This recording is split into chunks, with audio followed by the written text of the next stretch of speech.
Hello, everyone, and welcome to today's webinar, Using External Databases on AmericanAncestors.org, Even More Searchable Collections for Members. I'm Courtney Reardon, Events Manager here at American Ancestors New England Historic Genealogical Society. I will be your moderator for today's program. This webinar is brought to you by the Brew Family Learning Center. American Ancestors and NEHGS is a nonprofit organization supported by our members and donors. We provide resources and expertise in nearly all aspects of family history research, and we are pleased to offer such programming for our members and friends around the world. Our presenter today is genealogist Melanie McComb. Melanie assists library visitors both on-site and online with their family history research. She has lectured regionally, nationally, and internationally on a variety of genealogical topics. She previously served as the social media coordinator for Next Gen Genealogy Network, a nonprofit that creates a community for younger genealogists. She continues her interest in helping younger genealogists get involved at American Ancestors by assisting with educational programs for local schools, scout groups, and universities. Her areas of expertise include Irish genealogy, DNA, Atlantic Canada, Jewish genealogy, and military records. Melanie will walk us through the many third-party databases and subscription sites that you can access from home as a member of American Ancestors, an underutilized yet invaluable part of your member benefit package. At any point during the presentation, feel free to type your questions in the Q&A panel at the bottom of your screen. We'll address as many as we can at the end of the presentation. This is a live closed There is live closed captioning available during this program. To turn those on, either click the closed captioning live transcript button or the 3-dot ellipses button on your Zoom controls. There is no handout for this lecture, but this session is being recorded and you will be able to watch the recording on our website or our YouTube channel. Now, without further ado, I will pass things over to Melanie. Welcome, Melanie. Thank you, Courtney, and good afternoon, everybody. I'm pleased to be discussing the topic today of external databases. As Courtney mentioned, they are a very underutilized part of our website, and we've been expanding more, especially as we're returning to a more normal world, hopefully, after this pandemic. On AmericanAncestors.org, you can access it from your homepage by going up to Search. You're going to bring up this box here. And then you're going to go into external databases. Now, when we say external databases, these are different organizations and websites that American Ancestors has contracted with to give you availability. And these are databases that you can access from the comfort of home. We recently updated this web page, so if you haven't seen it over the last couple of days, you may notice that we went through a bit of an update. So once we're on the external databases page, we see that there are different categories based on the geography of each collection that can be accessed, including World, United States, UK and Ireland, and Canada. So as you scroll down, you're going to see different databases that show up, and we'll be going over 3 different collections during this session. As we don't have enough time to go through all of them, we're just going to briefly mention some of the updates that we have been adding. A lot of the databases that are being added are what we call compendiums, in which these are being compiled from multiple repositories and different documents and databases and archives across the world. So you'll find that there's a lot of places where you can do almost like a one-stop shop to get most collections that you're interested in. Some of these documents are going to be items where you're going to directly find your ancestors. Others are going to more give you social context about how their lives were involved, whether it's through history, through maps, through different essays and scholarship that's been written up to help you understand more about your ancestor. So I like to think of external databases as a way to put meat on the bones of your ancestors. to add more to what their lives were like and to be able to fill in more. And perhaps maybe you find a hidden gem in some of these databases, like such as a photograph or other item that you thought was lost to time. So as you scroll through, you'll see that they are arranged alphabetically by the name of the collection. So we're going to be going over, one of them is going to be AM Explorer. And as you can see, there are many different archives and collections that are looking at things like African American research, American Indian, Asian, British history, Holocaust studies, etc., on a lot of these different programs here. Some of these databases are ones that you can find at some of your local libraries, but a lot of times this is going to be more expanded with more of a focus on trying to find those that have the greatest impact on genealogy research. You'll also find that a lot of them may have even newspapers such as the New York Times, the Washington Post included, as well as other records. Heritage Quest is a very popular database that we use, and some of these collections might be items that you can find on places like Ancestry or Family Search, but perhaps there might be some things that you have to compile from the National Archives. In this case, this would be another place where you can look at it in one area. So as you scroll down, you'll see that there's a lot of different collections. And going into the United States, we see that we have a specific collection for Gale, one of the online databases that's just focusing on US history. We're also going to be looking at the HistoryGeo.com website, which is a very interactive map site. As I mentioned, there also are newspapers, starting with US newspapers. So some popular ones that we like to use are the 19th century US newspapers, the Boston Globe, early American newspapers, where you can even see some of the earliest newspapers that came out in this country, as well as the New York Times. One of the other databases we're also going to be looking at is the Irish newspaper archives, where I've personally actually found quite a few discoveries using this. So if you have a strong interest in Irish research, it can be quite invaluable to use. And then finally, for Canada, we have the Parchment Notarial database. So as you're looking for those notarial records in early Quebec, it's a great way to find those early records as they come up in the index. So let's get started. Let's look at one of these databases here, starting off with the AM Explorer, which is a collection that is covering worldwide. So once I click on the link here, it's going to access the NEHGS, the American Ancestors login here. So you need to make sure you're always using the link directly from the external databases so it recognizes the connection. If you try to use a direct URL, it'll likely ask you for a subscription.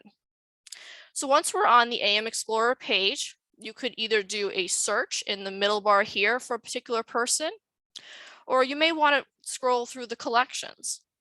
I'm going to highlight a few of the different collections for AM Explorer that I found pretty interesting.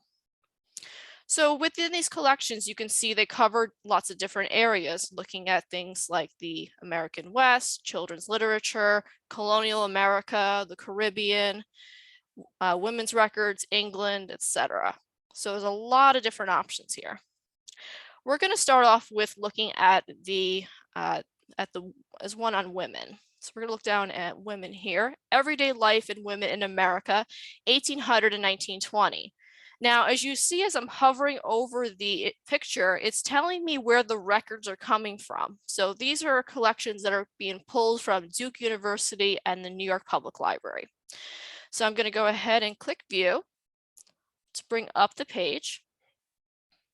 And once I'm in here, it's bringing me up this option to do a search. So I could do a search up here if I was looking for a particular person, including advanced search options or directories. I personally like to look at the Explore option. Explore option can give you ideas if I'm interested in doing essays or topics or thematic areas, or even just pulling up an interactive chronology.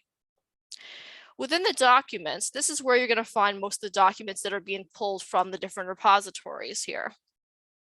So as I can see, there's quite a few pages of documents that easily come up. And if I want to scroll down here to find a particular collection that I thought was interesting, I can see that there is lots of addresses or sermons that were being done at this time at different colleges, especially looking at directing it to females.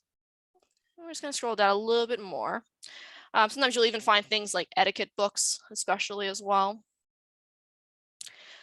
So if we scroll down a little bit more, we see here that here's a book of American women in which 1,500 biographies with 1,400 portraits is here. So these kind of books can be interesting because you can go through and look and see if someone of interest that you have in your family or someone you're interested in researching is here. And once we've pulled up that page, it's now showing you the thumbnails of the individual book that's been digitized. So I could just go into one of these pages here, and it's going to zoom in. So there we have. So now I see I'm coming across several of the Addams family females here. We're here with their portrait as well as their different biographies here. So there are some tools that you're going to see in a lot of these different databases, which is you can do is the zoom in, the zoom out. And you have options also if you need to rotate a page, for example, in case perhaps something was written sideways. You can also even download. You could download individual images that you want to save from these pages here. So let's go back to documents here. And we're going to go into another collection, actually. So we're going to back up for a second. Another collection that I like to use is in the American West. So if you're looking at the time of cowboys and outlaws, or maybe even early homesteading ancestors, there's a lot of good resources here. So in addition to what we saw before where there were documents, we also have the option of maps and visual resources. So with visual resources, I get all of these different subtopics of items I'm interested in. So if I was looking at the gold rush, for example, or maybe you have interest in the Mormons and missionaries that went out west, I'm always a sucker for the outlaws, vigilantes, and the law. That's always a fun one. If you really want to read up on the great train robberies and all the people of the West like Calamity Jane. And of course, can't forget Jesse James. And I thought this was a very intriguing one I saw here. This was Jesse James, My Father. And this was actually a book that was written by one of Jesse James's sons and talked about his life. So here we see the name of the book and the image here. Now, if I want to actually read the book, I actually have to go into the link that's embedded in here. So you want to make sure you're always looking for this. And once I click on that, I'm seeing that it's coming from the Newberry Library. And it's describing, this is the catalog entry of information about what I'm looking at. And this was a rare book and pamphlet published in 1899. And all I have to do is just go ahead and click on one of the pages to bring up the actual part of the book.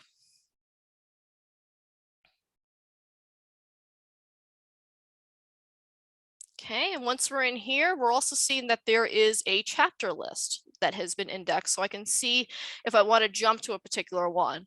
Since we're looking at genealogy, we can look at the James family. Perhaps you've heard of family lore that you're related to Jesse James, so you may be interested in looking more about what we know about. And in this case, the author had written about all the way back to his grandfather, Robert James, who was a Baptist preacher in Western Missouri. And it goes on with giving lots of details about it, even when his grandparents married and where. So this can be a really great way to follow along the story to see if perhaps maybe your ancestors interacted with the James family along the way. And then if you want to look through other chapters, you can just simply click to the other chapters as needed, and then the page will refresh. Okay. So another collection we're going to highlight here is there's actually one on Jewish records. So I'm going to pull it up here. And I'm actually going to even do a keyword. I can even do a keyword Control F and it'll actually bring up whatever's in the titles. So in this case, this is Jewish Life in America. And these sources come from the American Jewish Historical Society in New York City. So a lot of these are going to be very similar in that you're going to be looking at the individual collections within the collection. So you're drilling down. So if I wanted to look at different options available to see what possibly could be in this database, I would go to Browse by Collection. And I would see different options available.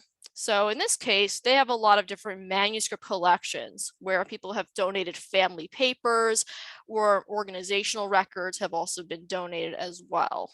So, and if I scroll down, particularly interesting one I'm going to look at is the papers of the Jewish Immigration Information Bureau out of Galveston, Texas. So I go ahead and click on that. And this is going to basically describe what was going on here. So talking about they're trying to get Jewish immigrants to come through the port of Galveston rather than New York City, because New York City was getting very crowded. So they were trying to distribute the immigrants across different parts of the country. And it notes here that this collection includes things like ship passenger lists, correspondence, and statistical reports. So as you scroll down, you can see lots of different options available, such as business cards, deportation appeal records. One thing I'm going to look into is the Ellis Island Committee. Now, while we're talking about Galveston, Texas, there was still quite a bit known that was how they were covering Ellis Island as well back in New York. So once I click on the link, it's going to pull up the papers here. And just give it a minute to refresh. There we go. And you'll see that once you hover over, then you get your magnifying glass to zoom in here. So, and a lot of these minutes are talking about how they are handling the operations, and even down to like how many representatives were going to be sent out to places like Ellis Island and which organizations were involved.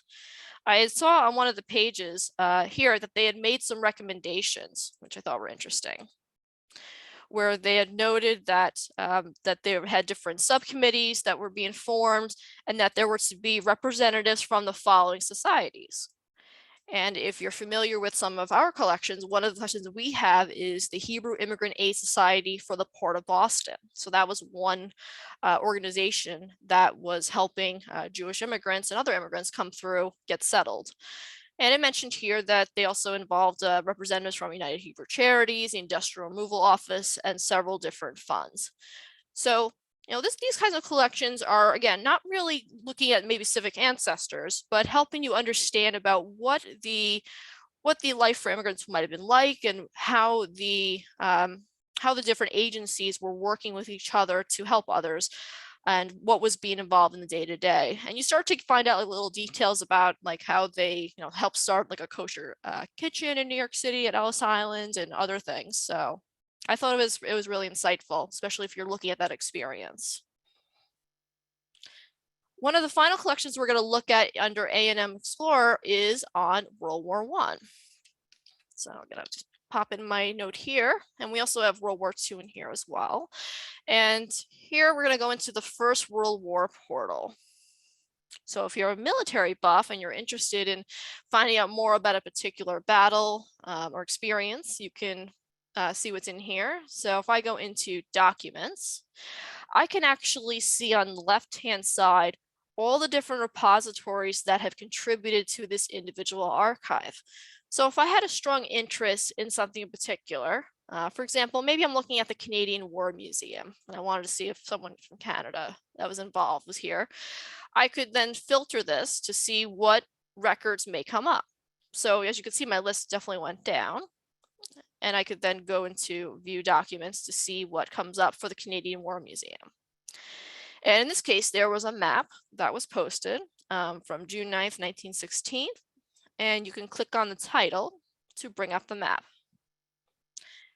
And here it gives you a description of exactly what is the map showing you. So it's showing the Canadian-British front line, who is in brown, and the new German front line in red, with the original German front line as a broken red line. And that this shows this was a German attack on Mount Sorrel and Sanctuary Wood in June of 1916. So this map was actually digitized by the Canadian War Museum and provided as part of this collection. So if you want to zoom in here, you can see what the map looks like.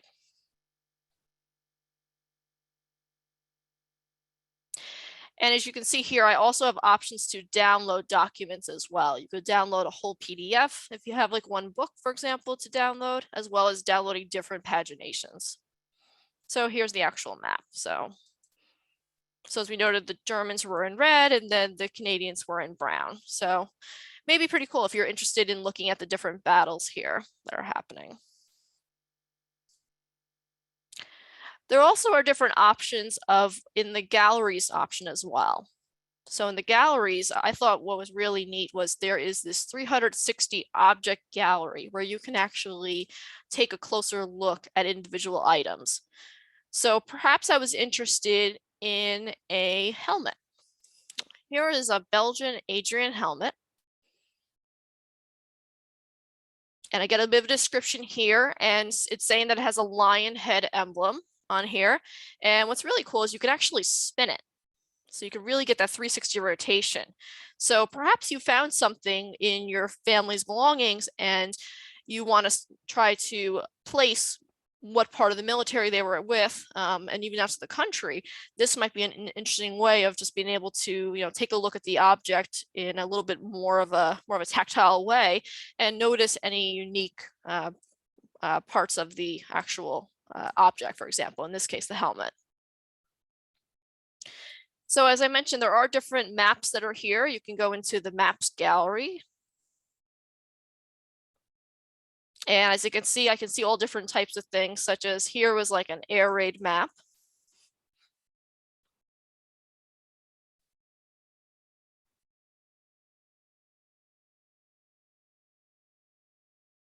And there are lots of different maps that we see on here for different countries here as well. So I've noticed there's quite a bit in this collection here. So now it's bringing it up. So now we can see that here, and it's referencing either the Great Western Railway here, and that here was the air raid from January 31st to February 1st of the Zeppelins wandering. So I thought that was kind of neat.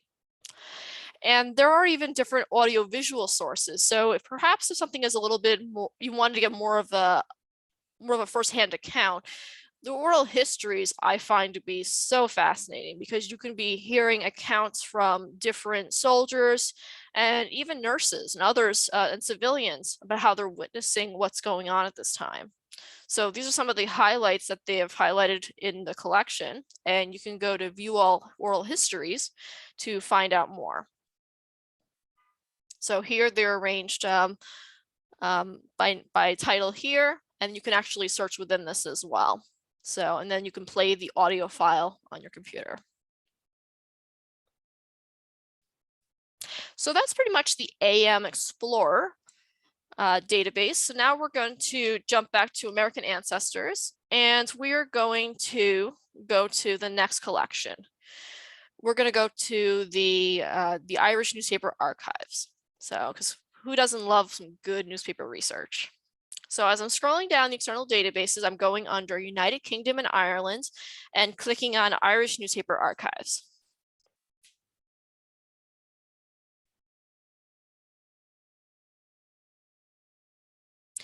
So again, you want to make sure you're always clicking the link directly from the external databases. And from here, I can see that there's a toolbar at the very top. So if you wanted to search for a very specific person that you're trying to find in a paper, you would use this toolbar to start. And what I recommend doing is putting the name, first and last name. I would omit middle names because usually those don't come up very easily and are not always being captured, especially with the way they're OCR'd by the website. So I would start with just a first and last name, and I would put the name in quotation marks because this way, in this case, I'm searching for my second great grandfather, Thomas Corcoran. If I left it without quotations, it would find any instance of Thomas and/or Corcoran to come up. So we want a very narrow search. Now, if you know exactly the townland where your family is from, which is really key for a lot of these articles, you can add that in here. And it's encouraged that you do, because especially if you find that you have a very common name, like let's say O'Donnell, you need more information to know that you have the right O'Donnell that's your family and not just any O'Donnell that's being picked up. So I happen to know that my Corcorans come from the town of Dillonstown, which is in County Louth. Now, I don't have to enter the county name in, but I'm going to at least enter the name of the townland. And once I do that, I'm going to click the magnifying glass or just pressing enter to search.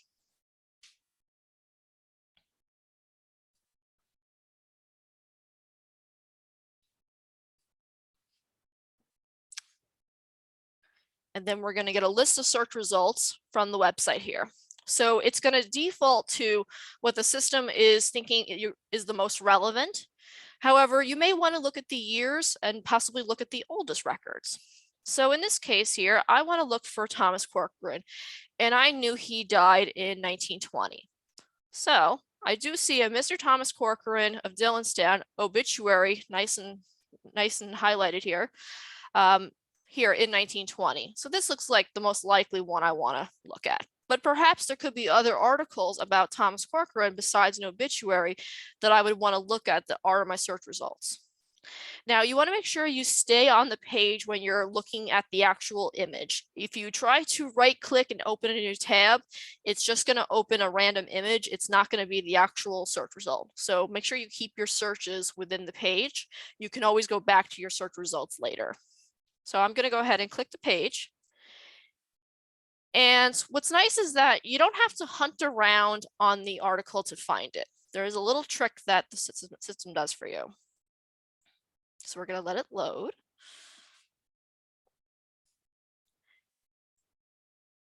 And as you can see, there's a part of the text that is starting to highlight in yellow. I'm going to let it finish loading first. So what happens is that when we find a search result term that the system is picking up on, it's going to highlight the area where the part of the article is where you should go.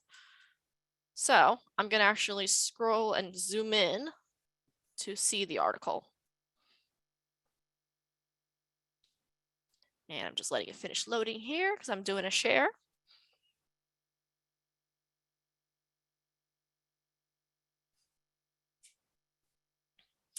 And I should say that the coverage for the Irish Newspaper Archives does go back to the 1700s.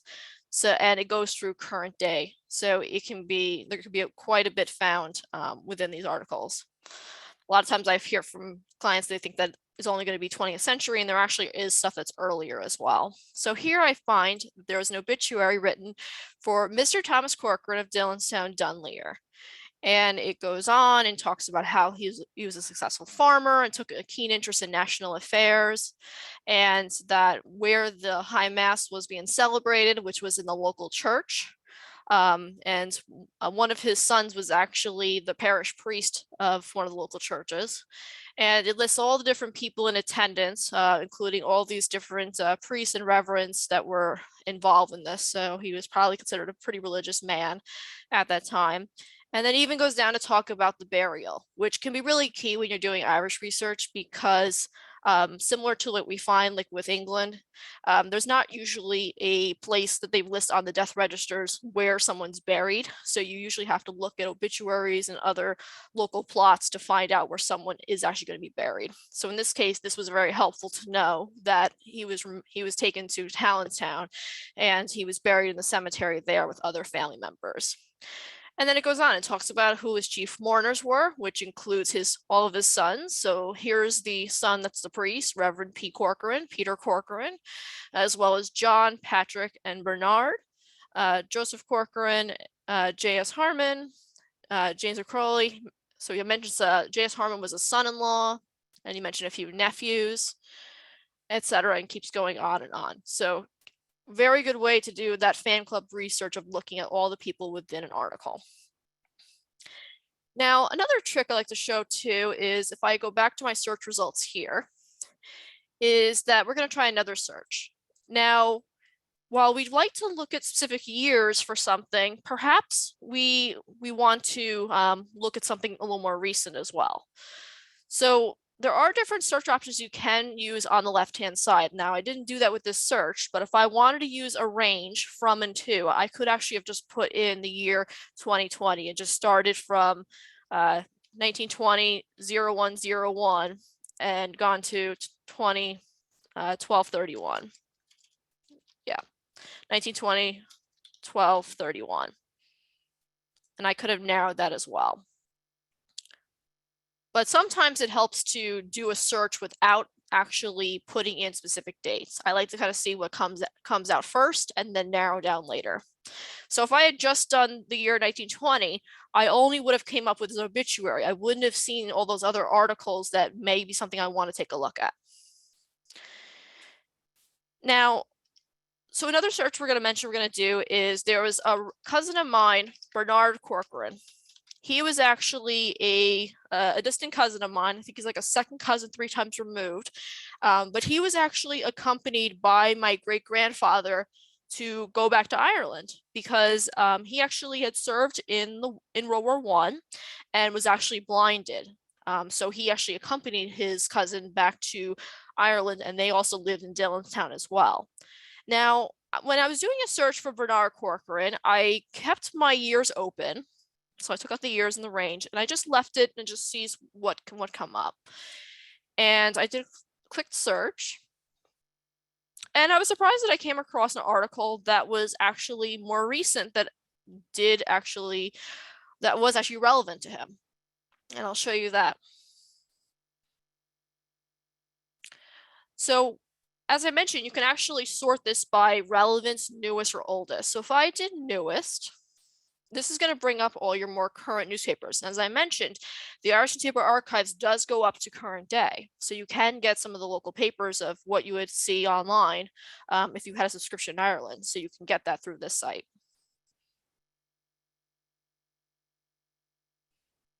So we're going to let it finish loading here. Okay. And in some cases, I might have needed a little more detail. So I actually added maybe a keyword on it here because we still have 1,975 results. So I'm going to enter another keyword in. Because he was blinded, I'm actually going to put it in blind as another way to see if that comes up as a descriptor of him in the articles.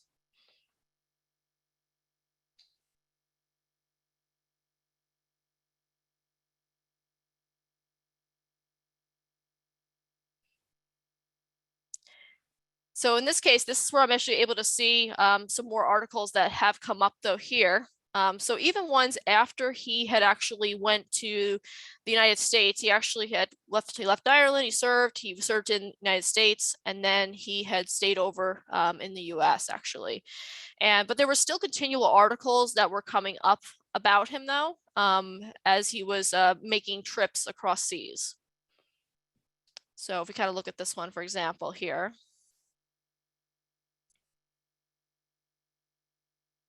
And we're going to wait for the highlight to come up. There we go. We go right to it. So it actually had talked about it. So even though despite his blindness that occurred, it mentioned that he had emigrated from native Dillonstown to New York in 1911 while still in his teens, and that he had given the Association for the Blind a copy of the Bible history. So he was very much trying to make the most out of what had happened. So he was very involved with helping the Association for the Blind, as well as even teaching musicians that were blind how to play to keep spirits up. And then it goes on and just talks about what he did. He says he took up a job as a house painter, and then he entered the war, where he served in the 69th New York National Guard unit, went to France, and then was robbed of his sight when he was affected by a gunshot wound, and then went on and says that he now lives contentedly in Maryland. So key reason why I like to look at the Irish Newspaper Archives, because even if someone is still not living over there, you may find evidence of them sharing news back with others in Ireland, and they might have had more visits involved or connections through other family members. Okay, so, and you can also even browse individual papers as well. So if you had a particular paper that you were interested in, you can actually search on that as well here. And even down to the issue. So as you can see, it goes up pretty much to pretty much current day here. So now we're going to go to the last database, and that's going to be the HistoryGeo site. So HistoryGeo.com is a site that gives you lots of interactive maps. So once you're on this homepage here, you're going to go to Launch a Map Viewer, and then that's going to open up the next page. And here we see a few options here. So you have the First Landowners Project, some antique maps and atlases, and also the Place Finder. So we're going to focus on the First Landowners Project. So with the First Landowners, this is helping you highlight the original landowners of public land as well as Texas. So there's 29 states that had public land. And especially if you're looking at anybody that had went west and were homesteading or just decided just to get land at a cheaper price, this can be a way to map out where someone is and can help lead you to other records. So I knew that my second great granduncle, Peter Doherty, went out to Kansas. He went out to Kansas from Prince Edward Island, Canada, and he actually homesteaded. So I can actually do a search on last name, and then I can go then into the state if I know it. And it really helps to filter, I find, as much as possible. It's at least the state level, if not the county. So I'm going to pick the county now, and I know he was in Dickinson County. And then I'm going to click the search, the magnifying glass, to start the surname search. And what the system is doing is looking at all the different ones, and it's showing you possibilities here, but these are all neighboring counties. So the one where it's Dickinson, you're going to see this little person icon come up, this little person in green here. And here I see I spotted a Doherty. And this actually is showing me the township and range where they are. But it gets better. So if you actually click on the person here, you can zoom in, and I can see here's his actual name, Peter Doherty, in 1880. So that gives me an idea of when he got that land. And if you click on the person a little bit, you get this pop-up, which talks about how they got that land. So Peter Doherty had obtained a patent, which means he basically had the deed of land from the government on December 10th, 1880 in Dickinson County, Kansas. It was in Township 16 South, Range 2 East, Section 20, etc.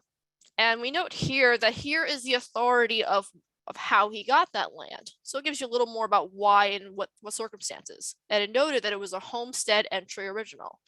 So he was a homesteader. Homestead Act was passed in 1862, and it allowed a lot of people to go west and get land at a very cheap price. And we even see down to the details of the longitude and latitude, which is pretty cool. Now, if you wanted to look up more about this homestead entry, you actually get links directly to the Bureau of Land Management. So if you go to the Bureau of Land Management, we can go to source here as a start. We click the link. And then here we can see this is actually the entry, like if I had done a search directly on the Bureau of Land Management page. So it's actually bringing it up. I'm actually seeing the document numbers 5467-15178, and that he had 80 total acres here as well. And if I wanted to get into the patent image, I could click here, or I could just go back to my link here and actually just click BLM document. And that's just going to default the tab for you to show the actual patent. So this is the final document they would have gotten once they've obtained, once they've fulfilled all the requirements for the government. And so it's just creating a small PDF. And it's filing up now, and it's free to download, by the way. So, and here you can see, here's the homestead certificate number. So he was awarded it, as well as the application. Now, this obviously isn't the full file. You still need to get the homestead file. A lot of them are being digitized and put online, but this may be a good way to, when you're starting to place some of those early landowners, is using this database to figure out where they are and who's around them, and also figuring out why they got the property could lead you to other records later on. And so this basically just describes the land that he had obtained. So, and something else I may want to pay attention to is looking at all the neighbors around you. All the different neighbors can be possible family members or others that they interacted with, and can be a valuable means of information.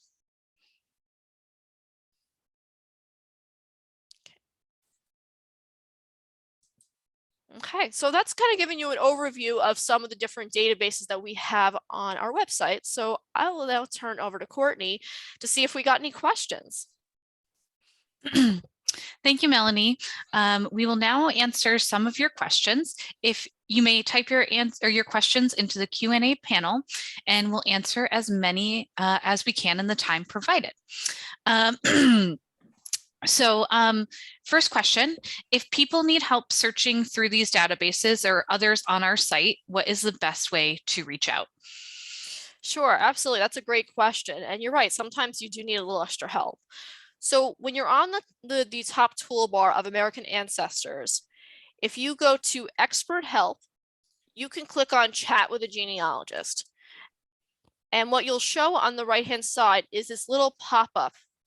This is how you can start your chat. So you click the chat, and then you basically can start typing in your question here. And it's as long as it's during the business hours we have outlined here, Tuesday 9 to 5, Wednesday 9 to 8, and Thursday to Saturday 9 to 5. A genealogist, such as myself, will be able to help answer your question. If you just need some help with some navigation on how to find out more, or maybe we're having trouble accessing a link. Great. Melanie, we're getting quite a few questions about the Quebec database, both in French and English, that seemingly used to be on our external databases. Is it still available to our members? I believe you might be referring to Genealogy Quebec. That is correct. I don't think we have it available externally. I think that one is still only available on site. However, I think you can actually go to Genealogy Quebec on their webpage, and I think they have a subscription option. You may be able to buy an option for yourself at home. But unfortunately, yeah, we don't have it available currently on our external databases page. We only just have the Parchment notarial database. Great, thank you. Here's another question from Marcia. Can one do a single search for a subject or person across all AM Explorer collections? Across AM Explorer. So let's go into AM Explorer. Let me make sure I'm logged in. Hold on. I think because I went in before. Yes, when you go into AM Explorer, you can do a general search. So I think it does actually go across different collections. So let's say I was going to search on, I don't know, Abigail Adams. You can do a unified search. And what it does here on the right-hand side is it actually will show you what collections there might be a match result in. So that's a great question, because you're right. It might be one way to do one search and then filter down to which collections might be more of use. So obviously Abigail has more in maybe American history and colonial America. So then you could then click on the ones you want to look at next to filter.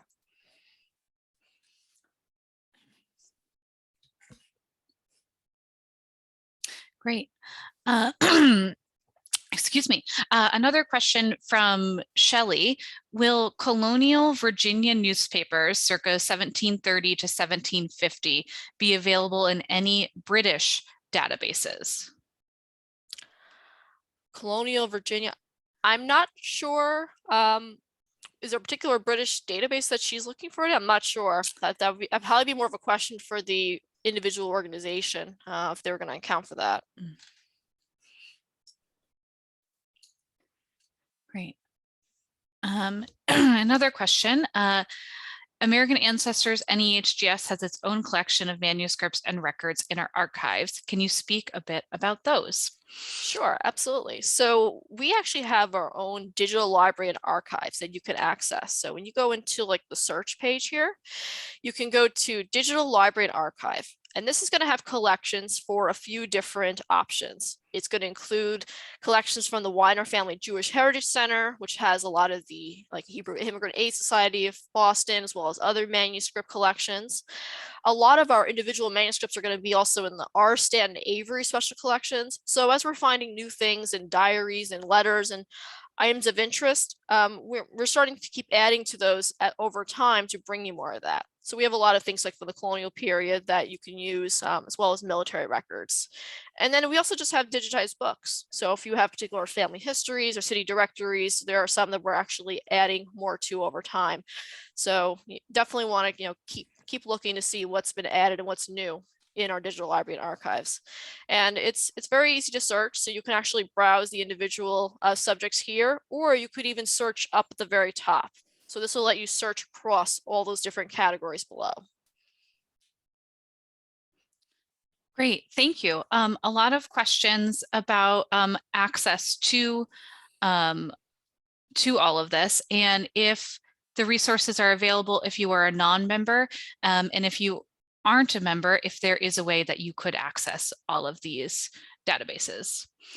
So the external databases are accessible as part of being a member. So yes, it is requiring that you do need to be a member with the organization here, and that you have log into your username and password so that you can authenticate these logins here.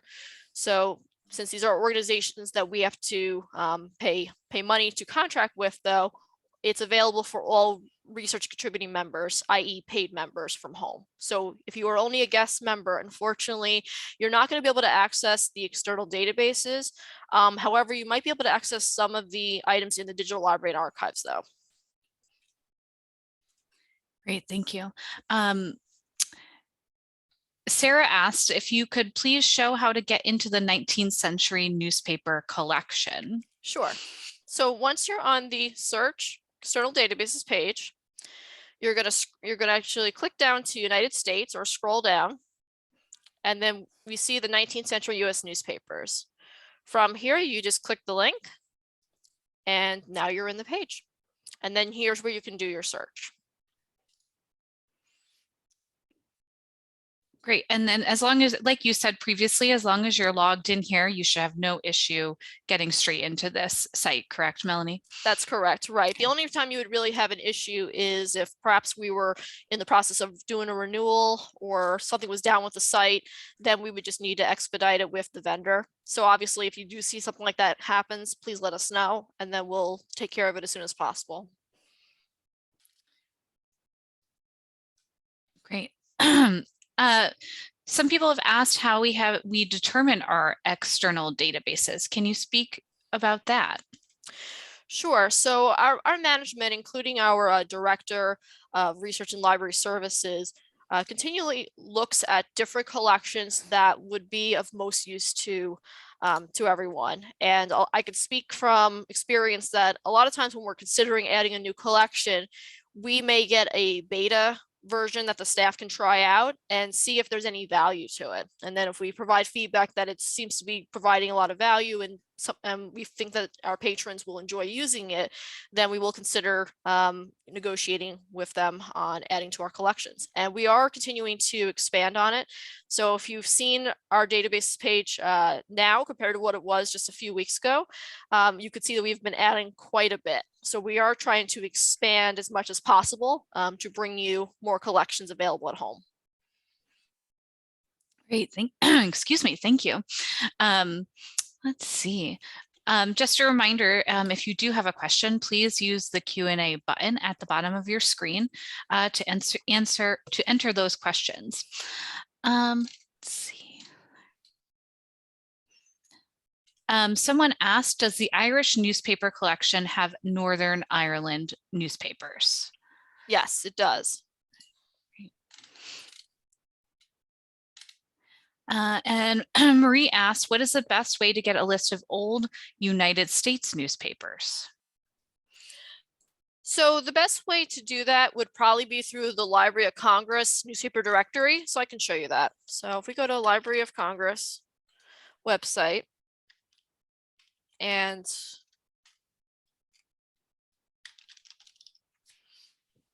so if we go to Chronicling America, chroniclingamerica.loc.gov, this is through the Library of Congress, in which they've digitized a lot of historic American newspapers. Now, besides digitizing the papers themselves, the biggest value is the U.S. newspaper directory, 1690 to present. Using this, you can actually filter down to the state, counties, and even cities of a newspaper you're interested in. So let's say I was looking at that, Dickinson County in Kansas, for example. I'm going to filter on Kansas, Dickinson, and maybe I'll just leave it as all just to see how many comes up. And then when you do a search, you'll get a list of all the papers that have ever been published. That'll include the years of when they ran. And then what you can do is, if I'm interested, for example, in the Daily Chronicle, which is in Abilene, Kansas, between these years, I could then click on the link. And it's going to describe, when the paper was published, if it was a daily or weekly, etc. And the biggest thing, of course, is looking at libraries that have it, or the complete holdings information. So you can actually click this and it will tell you who has it. So in this case, these are available as originals through the Kansas State Historical Society Newspaper Project in Topeka, Kansas, and that they have some scattered issues also on microfilm as well. So this is how you can know what papers do exist and where they are. Great. I see a lot of people are having some trouble getting into the 19th century newspapers. So Melanie, that's something that we should look into after this webinar. Absolutely, yeah, and just make sure you're logged in first, because I have seen a couple chats that came in this week. So just make sure, double check you're logged in to your American Ancestors account. You do have an active paid account, and then yes, we'll definitely take a look at that for you. Great. A couple of questions about Family Search and how we are affiliated with Family Search and if members are able to access the site. Okay, so we are an affiliate library with Family Search. However, you need to be in the physical building in order to access records that are available at an affiliate library. And one thing to note is that we are not a family history center, so you do need to find a history center if you need to access something that's only accessible through them. So this is not going to include sites like Family Search. Great, thank you.